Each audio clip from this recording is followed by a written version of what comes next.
प्रसंगी कीर्तनरूपी सेवेसाठी निवडलेला अभंग, गायलेला अभंग, उच्चारलेला अभंग अखंड महाराष्ट्राचा विचार करता, अखंड विश्वाचा विचार करता, या विश्वातील एक अधिकार संपन्न संत.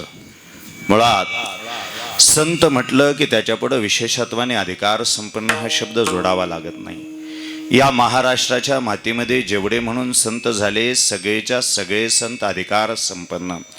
ज्याचा त्याचा अधिकार वेगळा आहे, ज्याचं त्याचं अधिष्ठान वेगळं आहे, ज्याचं त्याचं कार्य करतो तो वेगळा आहे. आता कसं राहतं, ऐकण्याची तुमची मानसिकता वेगळी असेल, पण नुसतं संत या विषयावरती मला तुम्ही बोलायला लावलं, या संत परंपरेचे महाराष्ट्राच्या मातीवरती असणारे उपकार नुसते सांगायला लावलं तरी ते उपकार 2 तास सांगावेत, तरीही त्या उपकारातला एक कोपराही सांगून न व्हावा एवढे महाराष्ट्राच्या मातीवरती या संतांचे उपकार आहेत. झालं असं, आम्हाला थोडं आयतं मिळालं, त्याच्यामुळं आम्हाला त्याची किंमत कळाली नाही. नाहीतर बाळकृष्ण महाराज, जे अभंग तुमच्या आमच्या हातात मिळाले, जे ग्रंथ तुमच्या आमच्या हातात मिळाले, ते सहजासहजी नाहीत मिळाले. हो शपथ, ही जुनी जाणती माणसं आहेत, तुम्ही विचारून घ्या, चौकशी करून घ्या. एक काळ असा आला होता या महाराष्ट्राच्या मातीमध्ये, तुमच्या घरात जर गाथा ज्ञानेश्वरी दिसली तर तुमच्या कत्तली केल्या जात होत्या. काय एक काळ असा आला होता, तुमच्या घरात जर गाथा ज्ञानेश्वरी सारखे ग्रंथ दिसले तर तुमच्या कत्तली केल्या जात होत्या. पांडुरंगाचा, रामाचा, कृष्णाचा फोटो दिसला तर तुमचे शिरच्छेद केले जात होते. वेळ काढून आला कधी आमच्याकडे तर मी दाखवेन तुम्हाला. आमच्या माळशिरस तालुक्यामध्ये असे एक मंदिर आहे, जुनं शिवलिंग आहे त्या मंदिरात, पण मंदिराला कळस नाही. मंदिरावरती घुमट बसवलाय. घुमट मस्जिदीवरती असतो तसा बसवलाय. कशासाठी? अफजल खान जेव्हा महाराष्ट्रावरती चालून आलता तेव्हा त्यांनी बरीच शिकली आणि आपल्या मंदिराचं रक्षण करावं याच्यासाठी काही लोकांनी त्यावेळी मंदिरावरची शिखरं काढून टाकली. प्रचंड त्रासातून या लोकांनी हा संप्रदाय जिवंत ठेवलाय, प्रचंड त्रास सहन केलाय.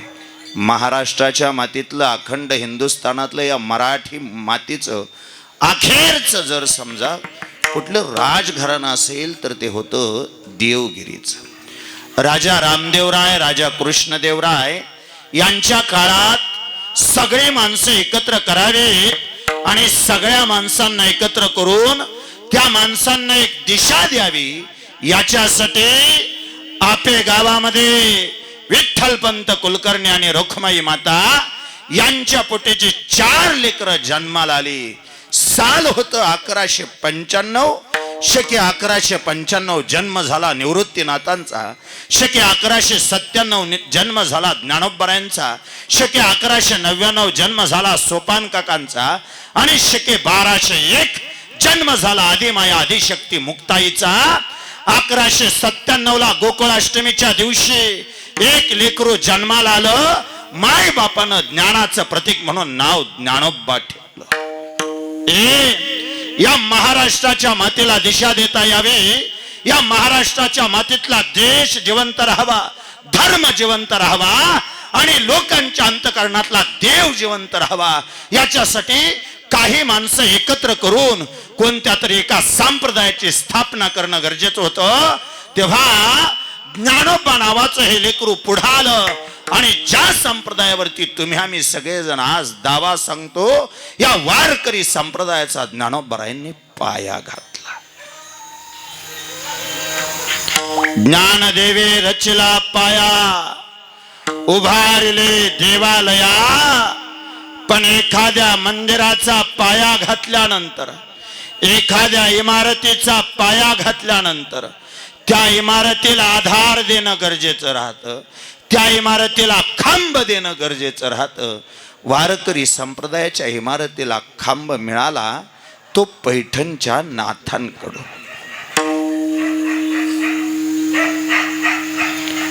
जनार्दन एकनाथ खांब दिला भागवत. इमारतीचा पाया घालण्यात आला, इमारतीला खांब देण्यात आला. पण इमारतीचा विस्तार करण्याची जबाबदारी शिंपी समाजात जन्माला आलेल्या नामदेवरायांनी स्वतःच्या खांद्यावर घेतली. सांगू, नामदेवरायांच्या खांद्यावरती ही जबाबदारी आली आणि महाराष्ट्राच्या मातीपुरता मर्यादित असणारा संप्रदाय नामदेवरायांनी पंजाबातल्या घुमाणापर्यंत नेऊन पोहोचवला. पाठीमागल्या काही कालावधीत मराठी साहित्य संमेलन पंजाबातल्या घुमाणामध्ये संपन्न झालं. नामदेवरायांनी हा संप्रदाय तिथपर्यंत पोहोचवला. शिखांचा पवित्र ग्रंथ असणाऱ्या गुरुग्रंथ साहेबामध्ये नामदेवरायांचे दोहे सापडतात. जेव्हा त्या लोकांनी नामदेवरायांचे दोहे वाचले तेव्हा त्यांनी हट्ट केला, एवढं पवित्र साहित्य आमच्याकडं पुन्हा पुन्हा तयार व्हावं. या मागणीपोटी एक साहित्य संमेलन पंजाबात घेण्यात आलं. सांगू, पाया ज्ञानोबरायांनी, खांब नाथांनी, विस्तार नामदेवरायांनी. पण नामदेवरायाच्या नंतर पुन्हा या महाराष्ट्राच्या मातीत भली मोठी पोकळी निर्माण झाली. बहुतेक मिराशे महाराज त्यानंतर बरीच वर्ष कोणी संत जन्माला आला नाही. हळूहळू स्थित्यंतर घडत गेली आणि छत्रपती शिवाजीराजांनी स्वराज्याची शपथ घेतली. पण एका महात्म्याच्या असं लक्षात आलं, हा संप्रदाय, हा महाराष्ट्र फक्त धारकऱ्यांच्या तलवारीनं उभा राहायचा नाही, धारकऱ्यांच्या जोडीला वारकरी उभा करावे लागतील. आणि म्हणून मोडीस पडलेला, मोडखळीला आलेला हा संप्रदाय पुन्हा उभ्याने निर्माण केला. 18 पगड जातीची माणसं एकत्र केली आणि 18 पगड जातीच्या माणसांना छाती ठोकून सांगितलं, सकलांसी येथे आहे अधिकार, कलियुगी उद्धार हरीच्या नामे. लेकरांनो, त्या जगाच्या बापाचं नामस्मरण घेऊन तुमच्या सगळ्यांना स्वतःच्या आयुष्याचा उद्धार करून घेण्याचा अधिकार आहे. तो उद्धार करून घेण्यासाठी यारे यारे लहान थोर, याती भलती. थांबा थांबा, काय म्हणला? याती भलती म्हणजे कुठल्या बी जातीचा? हो, वारकरी संप्रदाय कुठल्याच जातीला पायाखाली घेत नाही आणि वारकरी संप्रदाय कुठल्याच जातीला मस्तकावर धारण करत नाही. कारण या संप्रदायाला निश्चित माहिती आहे, नीट आहे का, अशी एकही जात नाही ज्या जातीत 100% लोक वाईट आहेत. अशी एकही जात नाही ज्या जातीत 100% लोक वाईट आहेत आणि अशी एकही जात नाही ज्या जातीत 100% लोक चांगले आहेत. नाहीतर सांगू, अशी एकही जात नाही ज्या जातीत माणसं वारी करत नाहीत आणि अशी एकही जात नाही ज्या जातीत माणसं चोरी करत नाहीत. आता थोडं स्वच्छ विचारतो, थोडं निवांत सांगा, अशी कोणती जात आहे ज्या जातीत माणसं दारूच पित नाहीत?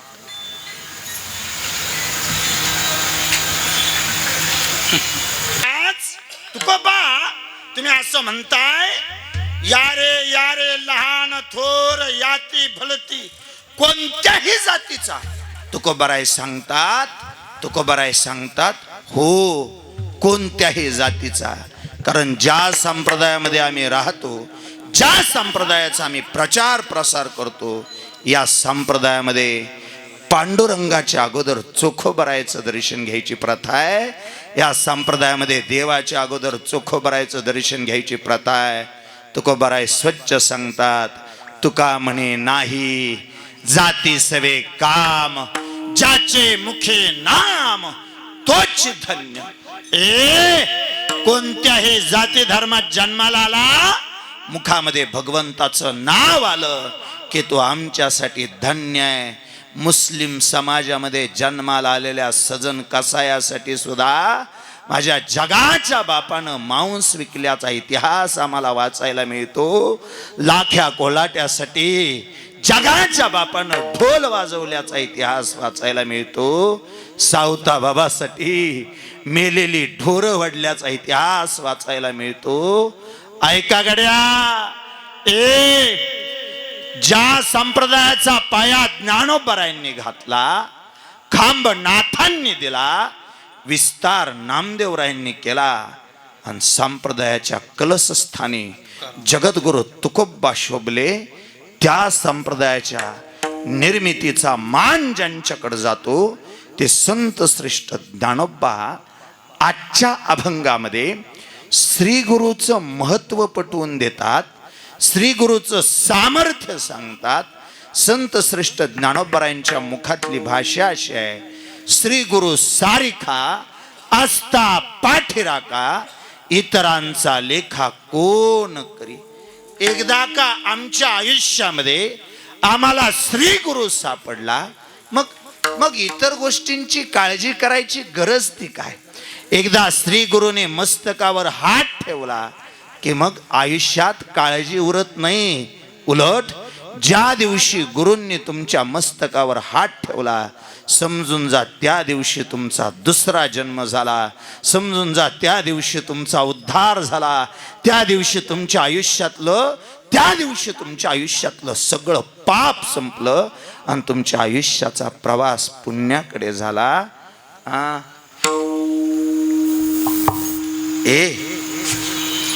ह्या श्री गुरुचं महत्व पटवून देण्यासाठी बहुतेक ज्ञानोबरायांनी दृष्टांत दिलाय. कुणाचा? राजाच्या कांतेचा, म्हणजे राजाच्या बायकोचा. तसं पाहता शिंदे माऊली, तुम्ही आम्ही सगळेच एका राजाच्या बायका आहोत. कुठल्या?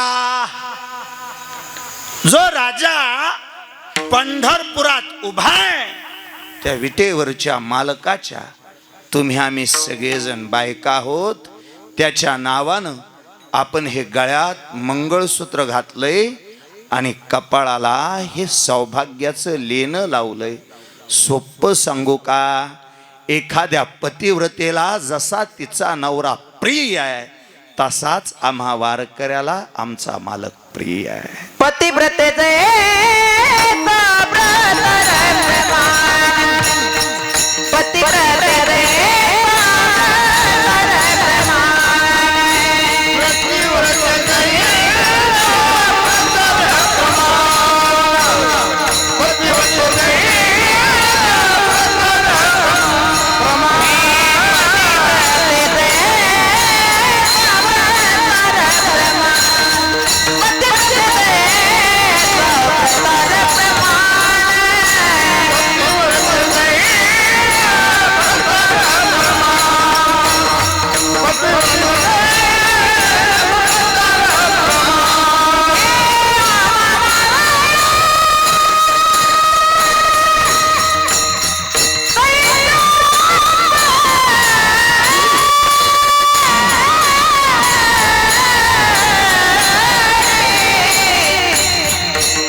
पतिव्रते जैसा भ्रतार प्रमाण आम्हा नारायण तैस्या परी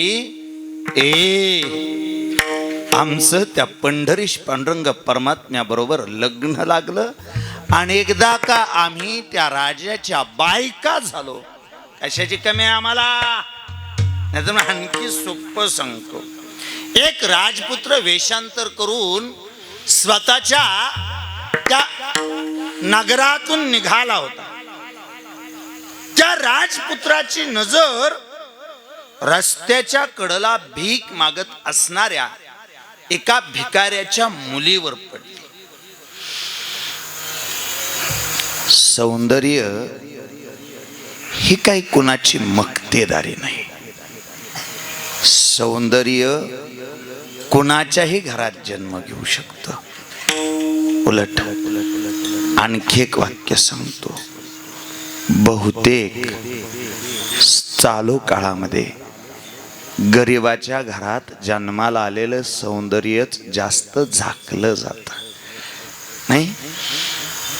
आणि सौंदर्याची एक गोष्ट अशी राहते, सौंदर्य जेवढं लपवलं जातं तेवढं ते खुलून दिसतं.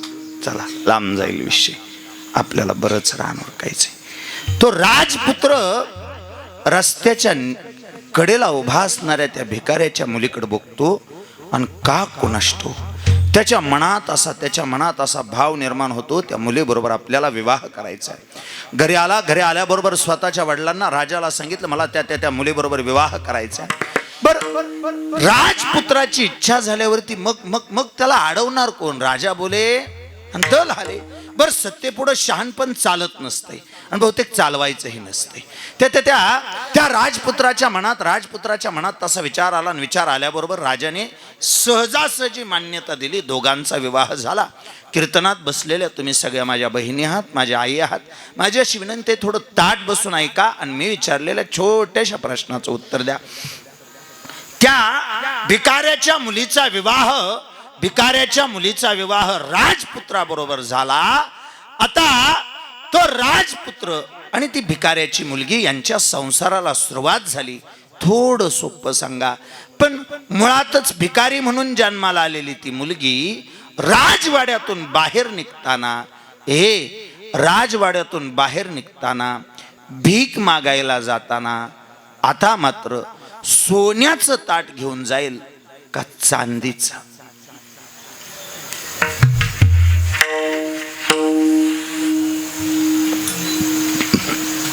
बोला, डावा सोडा उजवा सोडा पण कवल सोडा. म्हणजे असं ध्यानात आलं पाहिजे ना मला. मी काय बोलणार जर तुम्ही असं शांत बसला तर. प्रश्न अतिशय सोपा आहे. त्या भिकाऱ्याच्या मुलीचा राजपुत्राबरोबर विवाह झाला. दुसऱ्या दिवशी ती भीक मागायला जाताना हातात सोन्याचं ताट घेऊन जाईल का चांदीचं? किती सोपं आहे. हा बोला जावाय. सोन्याचं म्हणले त्यांच्यासाठी टाळ्या वाजवा. आणि माणसं म्हणतायत झाडं लावा, झाडं वाचवा. कोणासाठी? ह्यांच्यासाठी. म्हणले तुमच्या पुढच्या पिढीला चांगलं दिवस यावत म्हणून आहे. ऐका गड्या ऐका. एकदा राजा बरोबर विवाह झाला की तिला भीक मागावी लागत नाही. तसं एकदा संप्रदायामध्ये प्रवेश केला आणि श्री गुरुने मस्तकावर हात ठेवला. पुन्हा भीक मागावी लागत नाही. राजयाची कांता काय भीक मागे, मनाची आजोगे सिद्धी पावे. एवढं पटलं नसेल तर ज्या संप्रदायात आम्ही राहतो तो वारकरी संप्रदाय म्हणजे कल्पतरूचं झाड आहे. आणि जो कल्पतरूच्या तळवटी म्हणजे कल्पतरूच्या खाली बसतो त्याला कोणत्या गोष्टीची कमतरता आहे?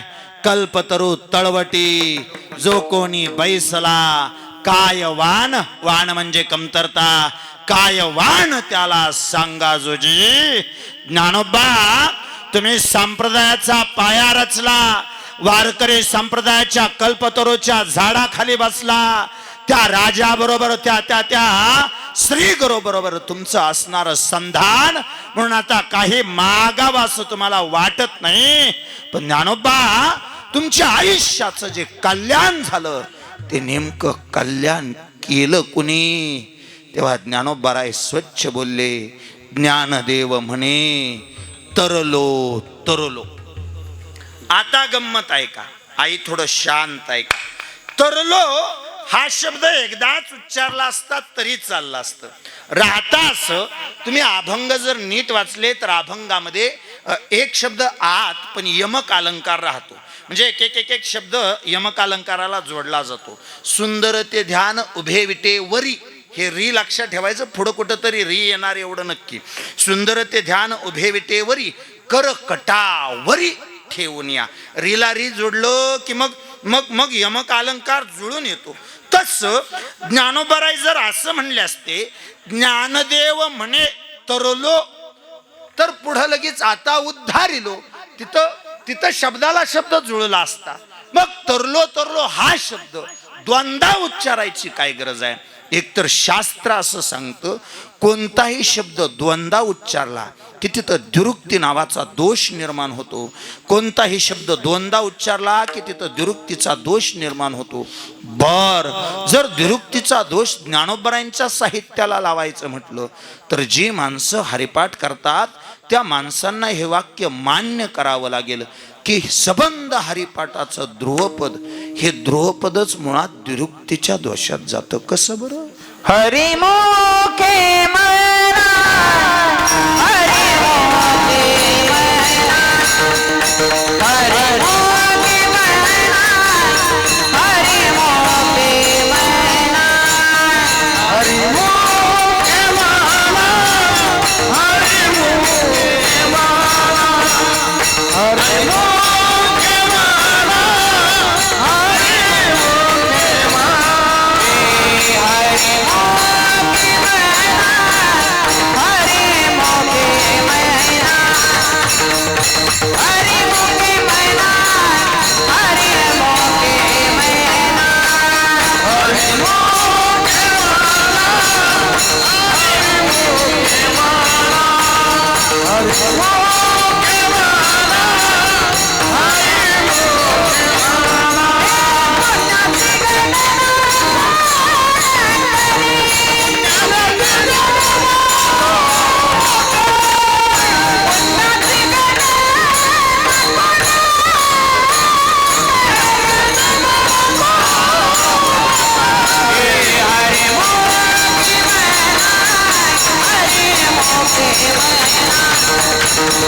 वाह महाराज, नका एवढं नका, तीव्र होतंय जास्त. बघा असू दे, तुमचे हिंद लावा. हे तुम्ही आता असं सांगितलं की हरिपाठाचं सबंध, हरिपाठाचं ध्रुवपद हे दुरुक्तीच्या दोषात जाते म्हणून. आता ऐका इडे पाहुणे, काही नियम विज्ञानात शोभून दिसतात, साहित्यात शोभून दिसतात. थोडं माफी मागून सांगतो, साहित्याचे आणि विज्ञानाचे नियम परमार्थाला अजिबात लावायचे नाहीत. हे दुरुक्ती वगैरे हे सांगितलं ना, हे साहित्याचे नियम आहेत, पण ते नियम माझ्या संप्रदायाला अजिबात लावायचे नाहीत. मुळात पाठीमागल्या काही दिवसापूर्वी ते तुकोबराय वैकुंठाला गेले का नाही ह्याच्यावरतीच बराच मोठा वाद निर्माण झाला. आणि मग वाद निर्माण झाला म्हणण्यापेक्षा तिथं असं सांगण्यात आलं, आम्ही विज्ञानाला धरून बोलतो, थोडं माफी मागून बोलतो, तेवढ्या मोठ्या महात्म्याबद्दल बोलावं एवढी आपली उंची नाही, तेवढी आपली पात्रता नाही, तेवढा आपला अभ्यास नाही, तेवढी आपली साधना नाही. पण मला जिथपर्यंत कळतं तिथपर्यंत माझं स्वतःचं स्वच्छ मत असं आहे, ही गादी विज्ञान सांगायची गादी नाही, ही गादी अध्यात्म सांगायची गादी आहे. या गादीवर उभा राहून म्हणजे विज्ञानाला बाजू द्या असं बी माझं मत नाही. मी थोडंसं स्वच्छ विचारतो, सोपं बोलतो, बोलत राहा फक्त माझ्याबरोबर थोडं ऐका. विज्ञानाचा असा नियम आहे, हवेपेक्षा जड वस्तू हवेवरती तरंगू शकत नाही. असा जर नियम असेल तर एवढा एक भुंगा असतो बघा, भुंगा. देवानं त्याला जे पंख दिले त्या पंखाच्या आधारानं तो हवेवरती तरंगूच शकत नाही, कारण त्याचं वजन जास्त असतं, त्या तुलनेत पंखांचं वजन कमी असतं. पण तरीही तो भुंगा हवेवरती विहार करतो. त्याचं कारण असं आहे, विज्ञानाचा नियम तुमचा पाठ आहे, विज्ञानाचा नियम माझा पाठ आहे, पण विज्ञानाचा नियम भुंग्याचा पाठ नाही. परत सांगू का? तुम्हाला माहिती आहे, मला माहिती आहे, हवेपेक्षा जड वस्तू हवेवर तरंगू शकत नाही, पण हे त्या भुंग्याला माहीत नाही. त्याचा विज्ञानापेक्षा जास्त स्वतःच्या पंखावर विश्वास आहे, आणि स्वतःच्या पंखाचा वापर करून एक एवढा भुंगा जर विज्ञानाचा नियम मोडू शकत असेल, तर आभाळा एवढे मोठे असणारे माझे तुकोबा विज्ञानाचा एखादा नियम मोडू शकत नाहीत. असं कसं शक्य होईल हो? असं कसं शक्य होईल? ते तुम्ही जोडायचंच नाही. नाहीतर मग बऱ्याच ठिकाणी सत्य तू विठ्ठला, इथं मात्र सत्य तू हा शब्द तीनदा आला. ज्ञानोबरायांच्या हरिपाठामध्ये हरिमुखे म्हणा दोनदा आलं. आजच्या अभंगामध्ये तरलो हा शब्द दोनदा आला. ज्ञानदेव म्हणे तरलो, मग दोनदा तरलो म्हणले, याच्या पाठीमागचं कारण काय? नीट आहे का? ज्ञानोबा सांगतात, या संसाराच्या राहट गाडग्याचा विचार केला तरी माझ्या श्री गुरुच्या कृपेनं मी संसारातूनही तरलो, आणि परमार्थाचा विचार केला तरी माझ्या श्री गुरुच्या कृपेनं मी परमार्थातही तरलो. मला दोन्ही बाजूने माझ्या श्री गुरुने तारून नेलं, आणि श्री गुरुने मला दोन्हीकडे तारल्यावरती माझ्या मनाची भावना अशी झाली, श्री गुरु सारिखा असता पाठी राखा, इतरांचा लेखा कोण करी, काहीसा या अर्थाचा 4 चरणाचा अतिशय गोड, अतिशय समर्पक, आजच्या सेवेला साजेसा असणारा अभंग. मुळात काहीसा या अर्थाचा अभंग सेवेला घेण्यापाठीमागचा परिहार नाम सेवेचं कारण संत शिरोमणी सावताबाबांचा हा पुण्यतिथी सोहळा. आणि या पुण्यतिथी सोहळ्याचं हे 32वं वर्ष. या 32व्या वर्षातली आजची 5व्या दिवसाची सेवा कर्मधर्म संयोगानं तुम्हा सर्वांच्या प्रेमानं माझ्यासारख्या निर्बुद्ध कीर्तनकाराकडे आलेले असताना अतिशय मनापासून तुम्हा सर्वांच्या चरणावरती नतमस्तक व्हावंसं वाटतं. एक छोटीशी वस्ती असताना सुद्धा मनामध्ये सावताबाबांबद्दल असणारं प्रचंड प्रेम, वारकरी संप्रदायावरती असणारी प्रचंड निष्ठा, आणि त्यापेक्षा आपल्या गावातली, आपल्या परिसरातली माणसं कोणत्या ना कोणत्या निमित्तानं एकत्र यावीत, त्यांच्या कानावरती 4 चांगुलपणाच्या गोष्टी पडाव्यात, द्वेषाने भरलेली ही मनं थोडीशी धुतली जावीत, थोडासा त्यांच्या मनात परमार्थ जागा व्हावा, याच्यासाठी गेल्या 32 वर्षापूर्वी ज्या महात्म्यांनी हा पारायण सोहळा सुरू केला, बहुतेक त्या तिघांची ही नावं तुम्ही पाठीमागं बोर्डावरती लिहिलेत. त्यांच्या चरणावरती नम्रतापूर्वक नतमस्तक होतो. त्यांच्या चरणावरती नतमस्तक होत असतानाच याही वर्षी ज्यांनी पारायणाला सहकार्य केलं असेल, बरं सोपं नाही हे देव बाप्पा, खरं सांगू का? अशी भोळी अपेक्षा ठेवूच नका की सगळीच माणसं आपल्याला आपण हे करतोय म्हणून चांगलं म्हणत असतील. नाही हो, नाहीत माणसं सहजासहजी चांगलं म्हणत. माझं एक स्वच्छ मत आहे गड्या, गावानं चांगलं म्हणावं म्हणून सप्ताह करायचंच नाही, देवानं चांगलं म्हणावं म्हणून सप्ताह करायचं. माझी शुद्ध भावना एवढीच आहे, सावताबाबांच्या नजरेत मी सदैव स्वच्छ असलो पाहिजे, सावताबाबांच्या नजरेत मी सदैव चांगला असलो पाहिजे. सावताबाबांची नजर ज्या वेळी माझ्यावर पडेल त्यावेळी माझी मान शर्मेने खाली नाही झाली पाहिजे. उलट सावताबाबाकडे बघत असताना माझ्या अंतकरणातला भाव जिवंत राहिला पाहिजे. या शुद्ध भावनेनं काही जणांनी हजारो रुपये दिले असतील, पण मी सांगतो शिंदे महाराज, एखाद्याचे 1000 रुपये एका बाजूला ठेवा आणि एखाद्या गरिबाने शुद्ध भावनेने दिलेले 10 रुपये एका बाजूला ठेवा. चांगल्या अंतकरणाने दिलेल्या 10 रुपयाची किंमत सुद्धा एखाद्या जागीरदाराच्या लाख रुपया एवढी असते. एवढं मात्र निश्चित प्रत्येकानं एकत्र येऊन मोठ्या प्रेमळ अंतकरणाने, मगाशी मी आल्यावरती तुम्ही मला जे सांगत होता ते ऐकून मन भरून जातो. आमच्यासारख्याला सुद्धा बऱ्याच गोष्टी शिकायला मिळतात. एवढं गोड नियोजन, एवढं तंतोतंत नियोजन, एवढ्या चांगुलपणाच्या गोष्टी तुम्ही करताय. मनापासून ज्यांचं ज्यांचं या सोहळ्यासाठी योगदान असेल त्या सर्वांच्या चरणावरती नम्रतापूर्वक नतमस्तक होतो. पुन्हा एकदा या सगळ्या गुणीजनांचं, गुरुजनांचं दर्शन घेतो आणि निवडलेल्या अभंगाकडे प्रवृत्त होतो. विठ्ठल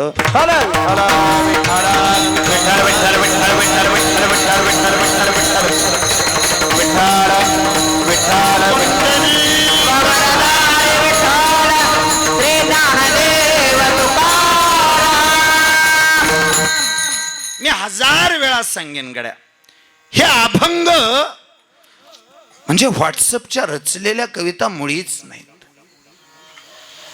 ज्ञानोबरायांच्या अभंगाला काहीतरी पूर्वपीठिका आहेत, तुकोबरायांच्या अभंगाला काहीतरी पूर्वपीठिका आहेत.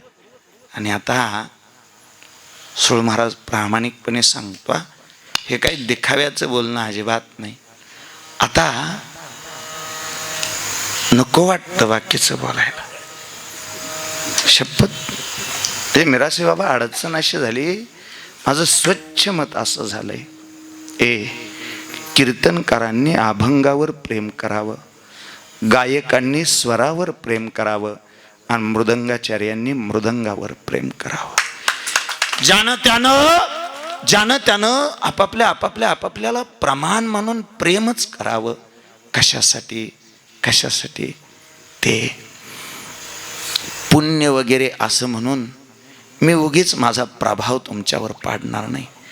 मी सोपं सांगू का, कीर्तनकारांनी अभंगावर प्रेम करावं याचं एकच कारण आहे.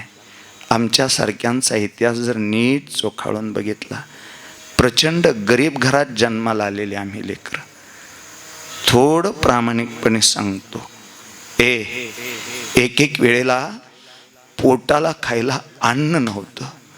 अशा वेळेत वारकरी संप्रदायाची पताका खांद्यावर घेतली, ज्ञानोबा तुकोबांचे अभंग मुखामध्ये आले आणि त्यांचे अभंग गात सकल महाराष्ट्र पादाक्रांत केला. तेव्हा लक्षात आलं गड्या, साधी सायकल घेण्याची ज्याची ऐपत नव्हती त्या आमच्यासारख्या पाप्यांना लाखो रुपयाच्या गाडीत कोणी बसवलं असेल तर ते ज्ञानोबा तुकोबांच्या अभंगांनी बसवलं, ते साधू संतांच्या अभंगांनी बसवलं. प्रचंड उपकार आहेत ह्या शब्दांचे आमच्यावरती, प्रचंड उपकार आहेत. आता वाटतं कधीतरी त्या शब्दांना कवटाळावं आणि त्यांच्यावरती भरभरून प्रेम करावं. कीर्तनकाराने अभंगावरती, गायकाने स्वरावरती आणि मृदंगाचार्याने मृदंगावरती. मृदंगाच्या बाबतीत विचार करा, शंकर बापू आपेगावकर बापू एक दिवशी मृदंग वाजवण्यासाठी अमेरिकेत पोहोचले. कुठं? अमेरिकेत पोहोचले. अमेरिकेच्या विमानतळावर उतरले. आता थोडी कल्पना करा, अंगावरती धोतर आहे, सदरा नेहरू आहे, डोक्यावरती वारकरी टोपी आहे, खांद्यावरती उपर नाही, आणि अशा वेशात एक माणूस अमेरिकेच्या विमानतळावरती उतरतो, मृदंगाचा खांद्यावरती घेतलाय आणि मृदंग खांद्यावर घेऊन बापू चालले होते. तोपर्यंत संयोजकांच्या ते लक्षात आलं, अरे म्हणे भारतातून आपल्याकडे माणूस आलाय, भारतात असणाऱ्या महाराष्ट्राच्या साधू संतांच्या भूमीतून हा माणूस आपल्याकडे आलाय. महाराष्ट्र ही संतांची भूमी, उत्तराखंड ही देवभूमी आहे, तर महाराष्ट्र ही संत भूमी आहे. त्या संत भूमीतून ते शंकर बापू आपेगावकर नावाचे मृदंगाचारी अमेरिकेत पोहोचलेत. संयोजक धावत आले आणि त्यातल्या काही संयोजकांनी बापूकडे मृदंग मागितला. म्हणे ते वाद्य आम्ही घेऊ का? बापूने असा खांद्यावर मृदंग धरला होता. थोडी कल्पना करा काय दृश्य दिसत असेल. असा खांद्यावर मृदंग धरला होता. बापू निघाले होते. संयोजक विनंती करत होते, ते वाद्य आमच्याकडे द्या. बापूंनी दिलं नाही. आणि तेवढंच सगळं तिथल्या एका मराठी पत्रकाराने बघितलं. तो मराठी पत्रकार धावत आला, बापूंच्या पुढं माईक पकडला आणि त्याने सांगितलं, म्हणे एवढी सगळी माणसं तुम्हाला ते वाद्य मागतायत, द्यायला काय हरकत आहे? काय हरकत आहे द्यायला? अहो ते वाद्य खांद्यावरून खाली घ्या आणि कुणाच्या तरी हातात द्या. बापूंनी असा मृदंग पकडला होता. तो माईक समोर होता. तो पत्रकार विचारत होता, पण का कुणाष्टो त्याला बोलत बापूंच्या डोळ्यातून खळकन पाणी आलं. आणि बापू त्याला सांगत होते, तुम्हाला वाटताना हा मृदंग वाटत असेल, पण खरं सांगू का आज नेहरू घातलेला, धोतर नेसलेला, वारकरी टोपी घातलेला, उपर्ण खांद्यावर घेतलेला हा माणूस तुम्हाला अमेरिकेत दिसत असेल, मी सांगू निवळ हा खांद्यावर आहे म्हणून मी अमेरिकेत आहे. हा खांद्यावर आहे म्हणून मी अमेरिकेत आहे. तुमच्यासाठी ते वाद्य आहे, माझ्यासाठी ते वाद्य नाही. तो माझा पांडुरंग आहे, तो माझा देव आहे, ते माझं अस्तित्व आहे. जेवढं त्यांनी मृदंगाशी, जेवढं गायकाने स्वराशी, तेवढंच आम्ही कीर्तनकारांनी अभंगाची प्रामाणिक राहावं, ही स्वच्छ भावना अंतकरणात ठेवून निवडलेल्या अभंगाबद्दल जर विस्तृत सांगायचं झालं तर बहुतेक झालता असं. आई वडिलांनी देहांत प्रायश्चित्त घेतलं, त्रास झालाच की नाही. कसं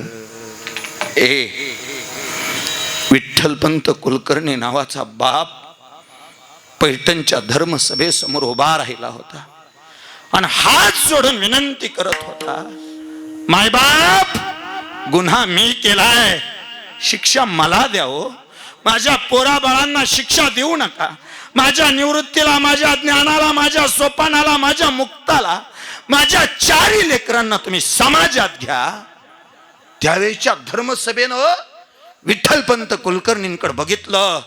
शुद्धीपत्र मागायला आला विठ्ठलपंत. अहो संन्याशाच्या कार्ट्यांना शुद्धीपत्र हे आमच्याकडे कुठं लिखितच नाही. आजपर्यंत असलं कधी वाचायला मिळालं नाही, आजपर्यंत असलं कधी ऐकायला मिळालं नाही. पण तुम्ही जर आलाय शुद्धीपत्र मागण्यासाठी तर तुम्हाला शुद्धीपत्र नाही मिळायचं, बदल्यात तुम्हाला प्रायश्चित्त घ्यावं लागेल. प्रायश्चित्त घेईन. तुम्ही जर माझ्या पोरांना समाजात समाविष्ट करून घेत असाल, तुम्ही जर माझ्या पोरांना समाजामध्ये घेणार असाल तर मी वाटेल ते प्रायश्चित्त घ्यायला तयार आहे. विठ्ठलपंत अगोदर प्रायश्चित्त ऐका. तुमच्या लेकरांना समाजात घ्यावा असं जर वाटत असेल तर एकच प्रायश्चित्त. कोणतं?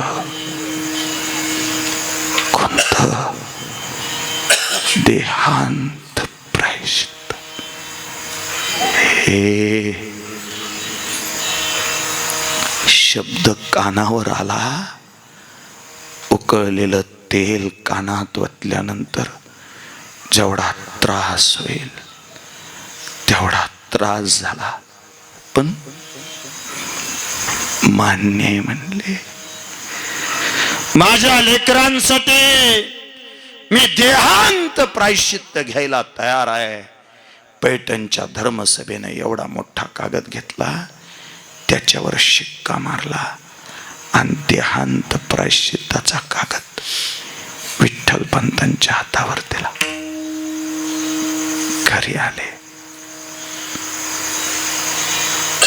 पत्नी वाट बघत बसली होती.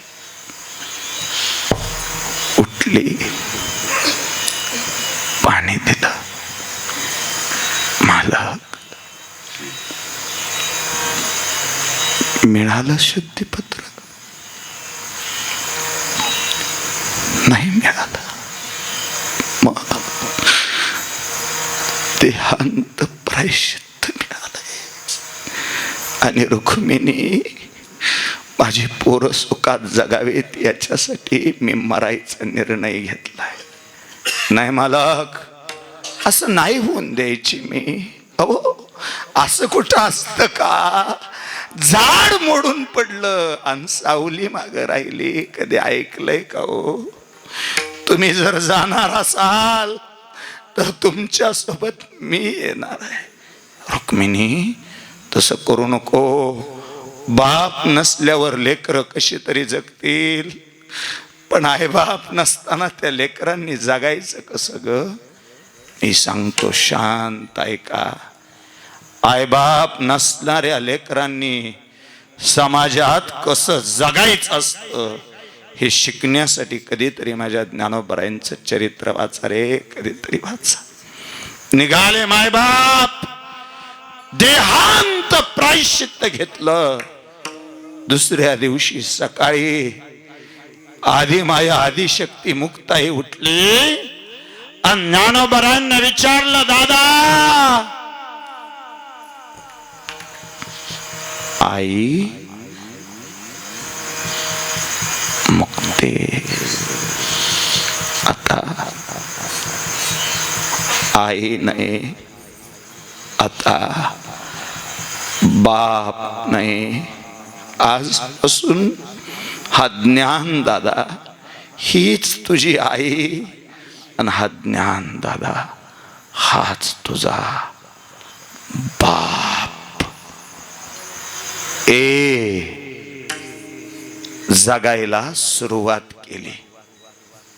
पण खरं सांगा शिंदे माऊली, समाजाने मदत केली का त्रास हो? थोडं बर, हे काही त्यांनीच सांगावं असं नाही. तुम्ही सगळ्यांनी ज्ञानोबरायांचं चरित्र ऐकलंय. काय केलं समाजाने? त्रास दिला का मदत केली? आईबाप नसणाऱ्या लेकरांना लय त्रास दिला. हे हे हे आपल्याला खूप सोपं मिळालंय. त्या ज्ञानोबरायांचं नाव घेतलं तरी आपल्यासारख्याला दुनिया डोक्यावर घेते, पण त्यांना प्रचंड त्रास दिला. आज ज्ञानोबरायांच्या पाठीमागं 10 लाख, यंदा म्हणे वारीचे रेकॉर्ड मोडले सगळे. AI द्वारे मोजणी करण्यात आली आणि AI द्वारे मोजणी केल्यानंतर म्हणे आतापर्यंत जेव्हापासून वारी सुरू झाली तेव्हापासून आतापर्यंत रेकॉर्ड ब्रेक गर्दी यंदा होती. त्या यंत्राद्वारे मोजलं 27 ते 28 लाख भाविक यंदा पंढरपुरात जमले होते. पण कधी असताना नाही हो. आपण महाराष्ट्रात राहणारी माणसं आहे, आपण महाराष्ट्राच्या भूमीत राहणारी माणसं आहे. आजपर्यंतचा या भूमीचा इतिहास असा आहे, आपल्या भूमीत जिवंत माणसाला त्रास दिला जातो आणि मेलेल्याच्या पाठीमागं अख्खं गाव चालतं. थोडं वाईट वाटेल माझ्या बोलण्याचं, राग येईल तुम्हाला, पण माझी जर भावना असेल, माझ्या भावकीनं मला उचलून खांद्यावर घ्यावं. माझी जर भावना असेल, माझ्या भावकीनं मला उचलून खांद्यावर घ्यावं. माझी जर भावना असेल, माझ्या भावकीनं मला आधार द्यावा. माझी जर भावना असेल, माझ्या भावकीनं मला चांगलं म्हणावं. माझी जर भावना असेल, अख्ख्या गावाने माझ्या मागं चालावं. तर त्याच्यासाठी माझ्याकडे एकच उपाय आहे, भावकीनं उचलून खांद्यावर घेण्यासाठी मला मरावं लागेल. कारण आपल्या मातीत भावकी तुम्हाला एकदाच उचलून खांद्यावर घेते. कधी कधी बहुतेक मेल्यावरच. नाही, जिवंतपणे आपण आपल्या माणसाचं लय कौतुक करत नाही. जिवंतपणे आपण आपल्या माणसाला लय चांगलं म्हणत नाही. आणि नाहीत करत माणसं कौतुक. सध्या तर भीती वाटायला लागली माणसाला. आपण कौतुक केलं ना आपल्या पुढं निघून गेला म्हणजे. आणि गळ्याच्या नाही आता पहिल्यासारखं मोठं मन राहिलं नाही माणसांचं. जुन्या काळात मोठ्या मनाची माणसं होती. भावाच्या पोराचा नंबर आला तरी चुलता पेड वाटत होता. आणि गळ्याच्या नाही जुन्या काळात मोठ्या मनाची माणसं असायची. सुनमुख बघायला जाताना जावला जरी सून आली तरी मोठ्या आनंदाने सुनमुख बघायला भांडणं लावत नव्हत्या. गळ्याचे मोठं मन होतं. प्रचंड मोठ्या मनाची माणसं होती. भावाने बंगला बांधला आणि त्याच्या सावलीला बाज टाकली तरी माणसं तिथं सुखात झोपत होती. अंतकरण शुद्ध होतं, अंतकरण मोठं होतं, अंतकरण पवित्र होतं. ते आताच्या संकुचित वृत्तीबद्दल आणि आताच्या संकुचित विचाराबद्दल मला बोलायचंच नाही. मला सहज साधं सोपं सांगू द्या. प्रचंड त्रास दिला समाजाने ज्ञानोबारायांना. किती त्रास तर कोणता सांगू सांगा. इंद्रायणीला स्नान करून दिलं नाही ते सांगू, पीठ मागून दिलं नाही ते सांगू, झोळी फाडून टाकली ते सांगू, विसोबा खेचर त्या पिठावर थै थै थै थै नाचला ते सांगू का. समाजाने त्रास दिल्यावरती ते लेकरू एकांतात येऊन बसलं आणि ताटी लावून धाई मोकलून रडलं. तेव्हा लहान धाकटी बहीण दारात येऊन उभा राहिली आणि मुक्तीनं हाक मारून ज्ञान दादाला सांगितलं, दादा योगी आहेस ना रे, तुला रडायचा अधिकार नाही. योगी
ईश्वरागे झाले वरी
योगी पावन मनाचा साहे अपराध जनाचा दादा विश्वरागे झाले वन्ही संती सुखे व्हावे पाणी दादा दुनिया जर रागाने तप्त झाली तर आपल्याला पाणी होता आलं पाहिजे आणि बाकीच्यांकडून मला अपेक्षा नाही. निळे महाराज किमान वारकऱ्यानं तरी समोरचा अग्नी झाला तर आपण पाणी झालं पाहिजे. मी पुन्हा एकदा सांगतो, बाकीच्यांकडून मला जास्त अपेक्षा नाही, पण आपण ते करावं. मुक्ताईनं तेवढं सांगितलं. ज्ञानोबा तेवढ्या शब्दावर शांत बसले आणि विचार केला, काय आहे मी कोण, करावा विचार. शांत बसले आणि मनापासून विचार केला. खरंच दुनियेने त्रास दिल्यावर माझ्या डोळ्याला पाणी येतंय. मी नेमका आहे कोण? आणि उत्तर सापडलं. ज्ञाना तू चैतन्य आहेस. ज्ञाना तू परब्रह्म आहेस. आणि सांगतो, तुम्ही कुणाला सांगू नका, जास्तीचा बोबाटा करू नका. आणि कोणी म्हणलं, कोणी सांगितलं तुम्हाला, तर माझं तेवढं गरिबाचं नाव घेऊ नका. असं एवढे 3 गोष्टी लक्षात ठेवा. फक्त ज्ञानोबाच परब्रह्म आहेत असं नाही, फक्त ज्ञानोबाच चैतन्य आहेत असं नाही. कधीतरी तुम्ही शांत बसून विचार करा बरं, तुम्ही कोण आहात. ही सकाराम पाटील तुकाराम पाटील पुन्हा ठेवली नाव तुम्हाला. नाही गळ्याचे नाही. जन्माला येताना नाव होतं काय तुम्हाला? कोण होता तुम्ही जन्माला येताना? जन्माला येताना तुम्ही चैतन्य होता. जन्माला येताना तुम्ही परब्रह्म होता. जन्माला येताना तुम्ही त्या पांडुरंगाचा एक अंश होता. जन्माला येताना तुम्ही देव म्हणून जन्माला आलता. किती वैरी होते जन्माला आलेल्या तुमचे. उलट तसं तुम्ही कृष्णापेक्षा नशीबवान होता. कोणापेक्षा? जन्माला यायच्या आधी त्याचा वैरी तयार होता. जन्माला यायच्या आधी त्याचा वैरी तयार होता. तुम्ही जन्माला आल्यावरती परत तुमच्या स्वभावानं तुम्ही वैरी तयार करून घेतले. आणि त्या बित्यात बी अजून थोडं शिंदे महाराज अजून सोपं सांगतो. वैरी तयार करण्यासाठी बी लय वाईटच वागावं असं नाही. गरजेपेक्षा चांगलं वागलं तरी वैरी तयार होतात. नाही, गळ्याचे नाही. प्रत्येक वेळी माणसं तुम्ही वाईट वागताय म्हणूनच तुमच्या वैरत्व पत्करतात असं नाही. दुनिया तुम्हाला जास्त प्रतिष्ठा द्यायला लागली की आपोआप तुमचे वैरी तयार होतात. जेवढं मोठं होणार तेवढं वैरी तयार होणार. ज्ञानोबा विचार करतात मी कोण आहे? मी चैतन्य आहे. मी त्या देवाचा अंश आहे. आणि जर असंच असेल तर मला त्या भगवंताकडे जावंच लागेल. जावं लागेल कशासाठी? का? म्हणून जे चैतन्य माझ्या अंतःकरणात भिनलंय त्या चैतन्याचा पांडुरंगाशी मिलाप करणं हे माझं काम आहे. जे चैतन्य माझ्या अंतःकरणात आहे त्या अंतरंगाचं आणि पांडुरंगाच्या अंतःकरणाचं एकीकरण माझं काम आहे. बहुतेक आपण पांडुरंगाचे आहोत म्हणून पांडुरंगापर्यंत गेलं पाहिजे. अजून एक सांगतो वाक्य, ते पाठीमागची लगबग चालू आहे तरी सांगतो. खरं म्हणजे मला असं माझं थोडं पाठ केलेलं असतं, मग असं माणसं हे हल्ली की मग माझं जातं ध्यानात. आपलं कितव्या पानावालं हेच माझ्या ध्यानात राहत नाही. पण तरी नाही होतं तसं. म्हणजे एकदा लिंक लागली ती तुटू नये अशी वाटते, मग जातं ध्यानात. मग चांगलं असो असो. चला महाराज दिवसात नाही एकदा तरी आठवावं आपण पांडुरंगाचं आहे आणि म्हणून पांडुरंगाकडे गेलं पाहिजे. आपलं ते मूळ आहे म्हणून आपण पांडुरंगाकडे गेलं पाहिजे. आपला तो देव आहे म्हणून आपण पांडुरंगाकडे गेलं पाहिजे. नाहीतर हे बाळांनो ताट बसा रे, ताट बसा, मांडी घालून ताट बसा. थोडं बोला माझ्या बरोबर. तिथं त्या 2-3 ताई बसलेत, त्यापैकी कोणतरी एक जण सांगेल मला. म्हणतात एक शास्त्रज्ञ होता आणि तो शास्त्रज्ञ एका झाडाखाली बसला.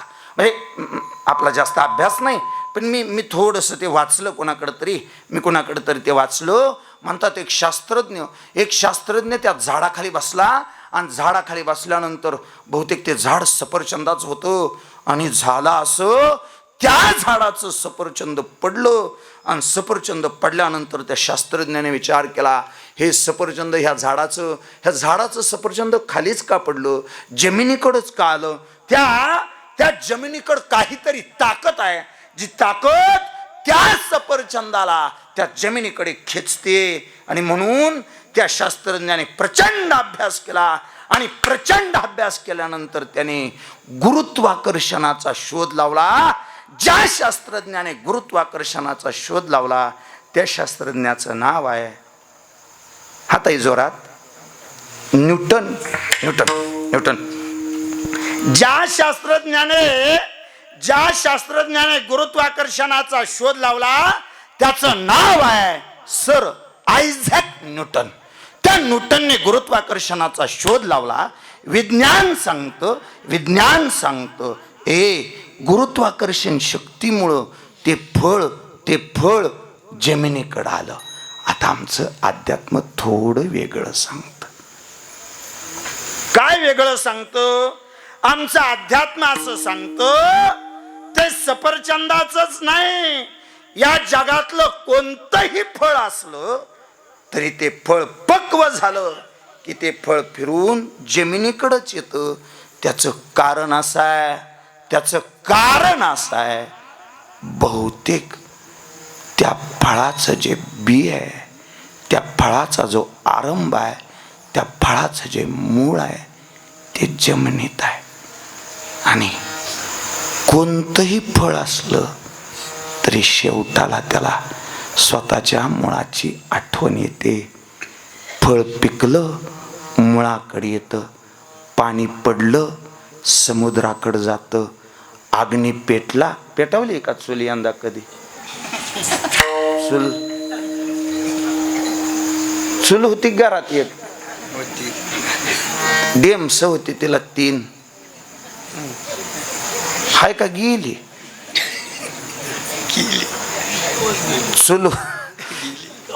चूल होती, जात होतो पाटा होता. तुम्ही ध्यानात आणून द्या. आता माझ्या ध्यानात नाही गेलंय. म्या बेतालय झालं बघितलं नाही. आमच्यात बेतालय पाटान वरुटान दिसायचं बंद झालंय. चूल होती, जातं होतं, पाटा होता, वरुटा होता, चिमणी होती घरात एक, काटवट होती. काटवटीला 2 कान होतं. काटवटीला 2 कान होतं.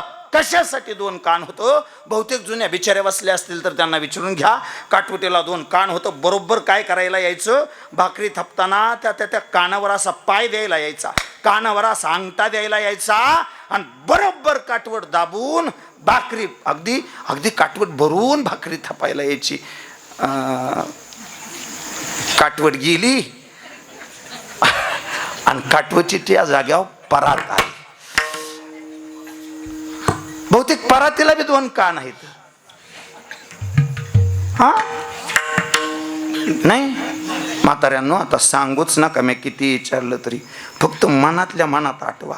काटवटीला तुम्ही पाय दिला होता. जेवढ्या म्हाताऱ्या जेवढ्या माझ्या आईच्या वयाच्या आहेत त्यांनी काटवटीवर भाकरी केल्या.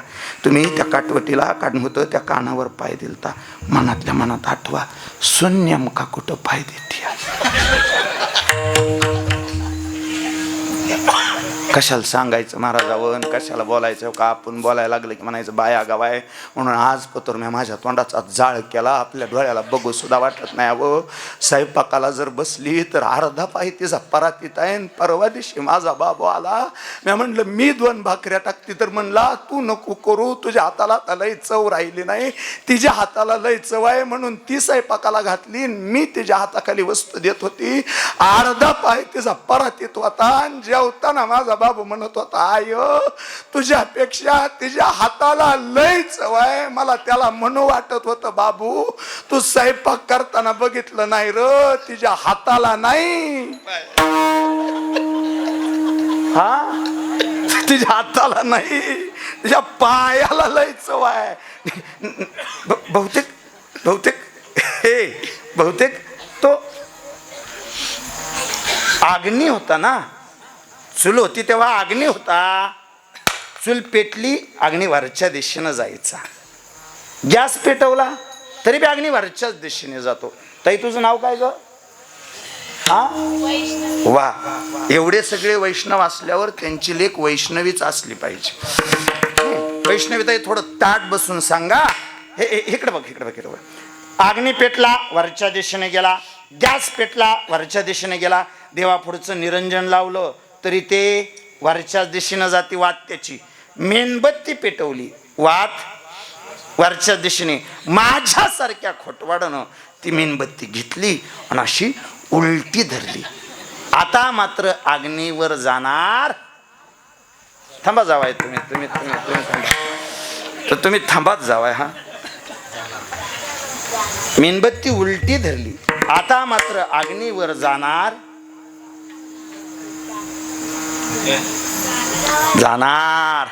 जाणार 100% अग्नीवर जाणार. त्याचं कारण सांगतो वैष्णवीताई तुला. उद्या कोणी विचारलं तरी ठाम सांग, अगदी निश्चिंत सांग. ऐक तडे पुढं बघ. अग्नी कुठेही प्रकट झाला तरी सूर्याकडे जातो. कारण सूर्य हे अग्नीचं मूळ आहे. लक्षात ठेवशील तू. सूर्य हे अग्नीचं मूळ आहे. समुद्र हे पाण्याचं मूळ आहे. तसं पांडुरंग हे आम्हा वारकऱ्यांचं मूळ आहे. वारकऱ्याला ज्या वेळी दुःख होईल त्यावेळी पंढरीशी जारे आल्यानो संसारा दिनाचा स्वयरा पांडुरंग. किंवा मग सुखा लागे कलीशी तळमळ तरी तू पंढरीशी जाय एक वेळ. माऊली महावैष्णवांच्या अंतकरणात विचार आला.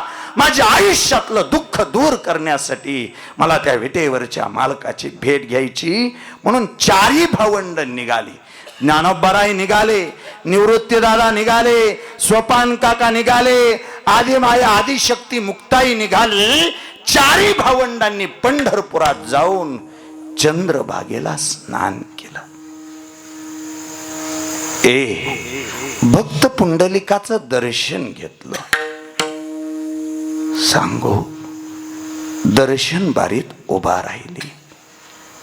कान्होपात्रेचं दर्शन घेऊन त्या गरुड स्तंभाला कडाडून मिठी मारली. जगाचा बाप समोर दिसला. राजस सुकुमार मदनाचा पुतळा. माऊली महावैष्णवांनी डोळे भरून देवाकडे बघितलं आणि देवाला गहिवरून आलं. आई बाप मेल्यानंतर लेकरं पहिल्यांदा पंढरपुरात आलती. जगाच्या बापानं माऊली महावैष्णवांकडे बघितलं आणि विचारलं, माऊली कसे आहात? देवा, त्रास दिला समाजाने खूप. जाचलं, हाणलं, मारलं, घरातून बाहेर हाकलून दिलं. माऊली, अगोदरच यायचं ना हो. एवढं दुःख कसं सहन केलं? खरं सांगू का पांडुरंगा, दुःखात तुझी आठवण येत होती, पण माझ्याजवळ एक आधार होता. कुणाचा? देवा. ज्याला कुणाचा आधार नसतो त्याला गुरुचा आधार असतो. माझ्याजवळ आई बाप नव्हते, माझ्याजवळ देव नव्हता, पण माझा थोरला भाऊ निवृत्ती दादा माझ्या सोबत होता. देवा,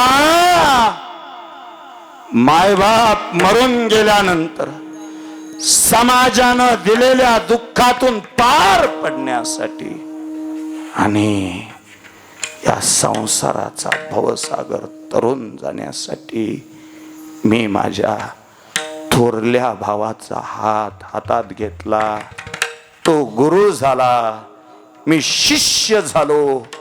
तो नाथ झाला, मी त्याच्या समोर अनाथ झालो.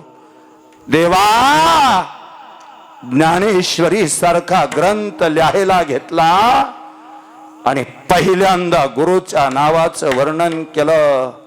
ओम नमोजी आद्या वेद प्रतिपाद्या जय जय स्वसव्यद्या आत्मरूपा.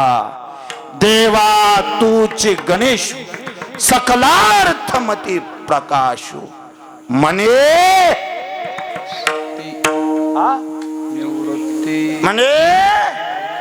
निवृत्ती दासू अवधारे चोच. देवा, देव जवळ नव्हता, आई बाप जवळ नव्हते, पण समृद्ध झालो. याच कारण एकच आहे, माझा श्री गुरु माझ्या जवळ होता. आणि ज्याच्या जवळ श्री गुरु आहे त्याला काय दुसऱ्याची गरज आहे रे? श्री गुरु सारी काय असता पाठीराला. श्री गुरु सारी काय असता पाठीराला. श्री गुरु सारी काय असता पाठीराला. गुरु सारी काय असता पाठीराला. श्री गुरु सारी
देवा ऐक,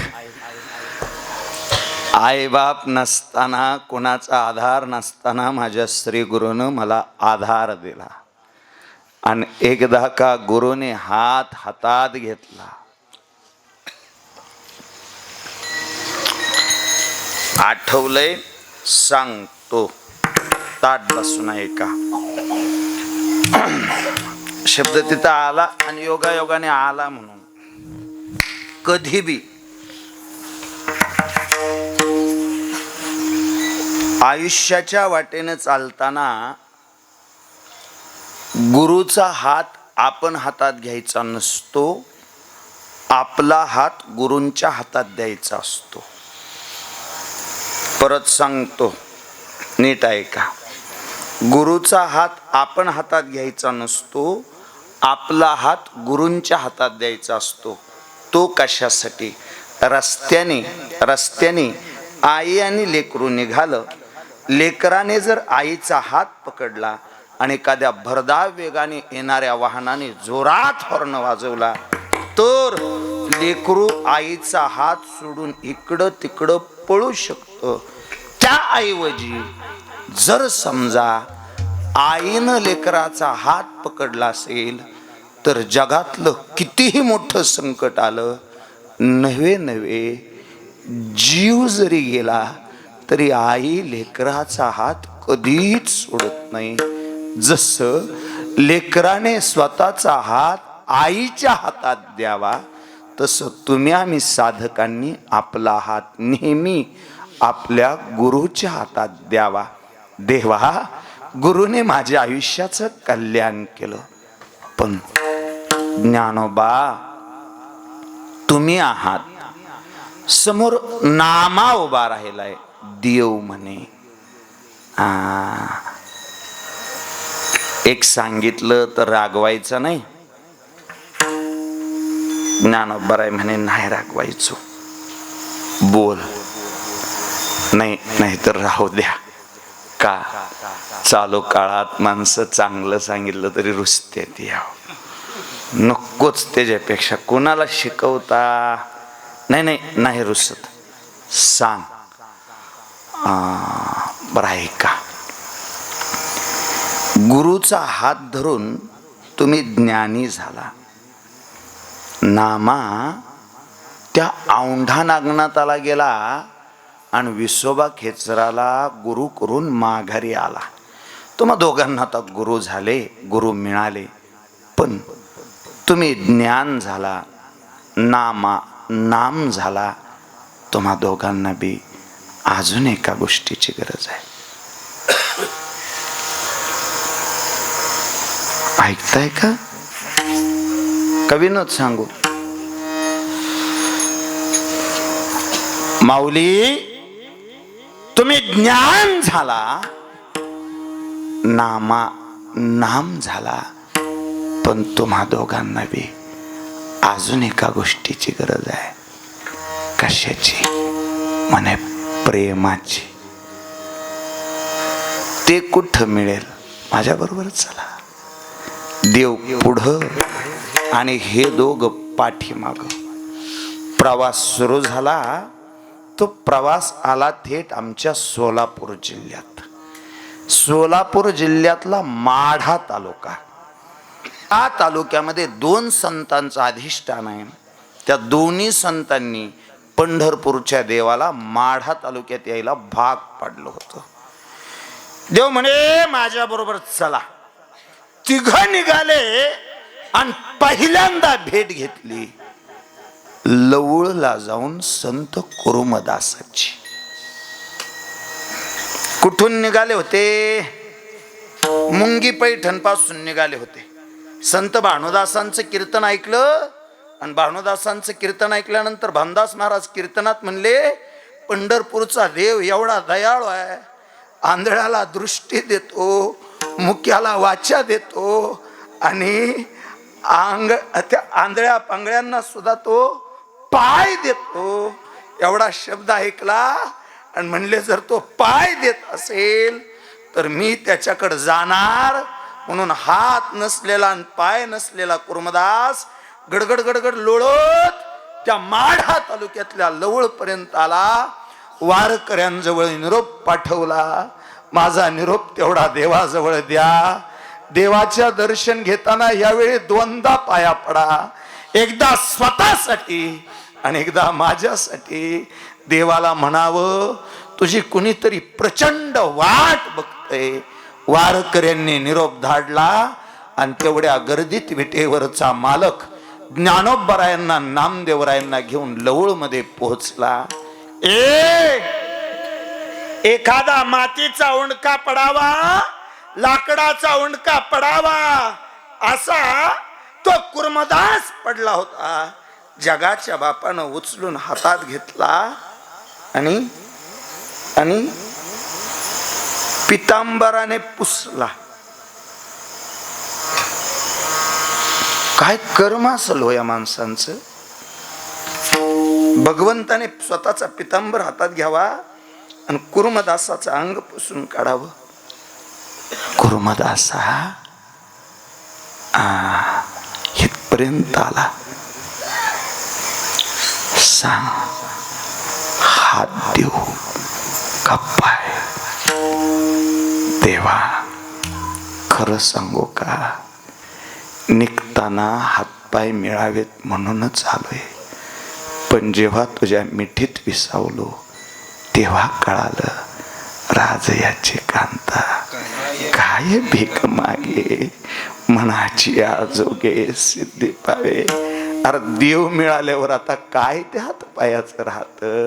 हरी आला हाता मग कैची भय चिंता.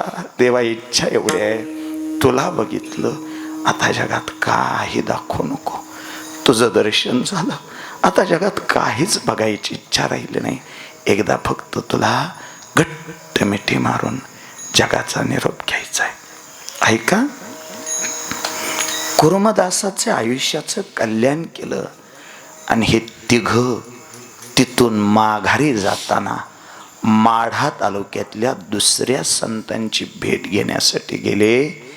ज्या संताने कधी पंढरीची वारी केली नाही, पण पंढरीच्या पांडुरंगाला स्वतःची पालखी घेऊन त्या संताच्या दारात जावं लागतं. असा या जगातला एकमेव संत, संत शिरोमणी सावता बाबा. त्या सावता बाबाच्या समोर जाऊन जगाचा बाप उभा राहिला.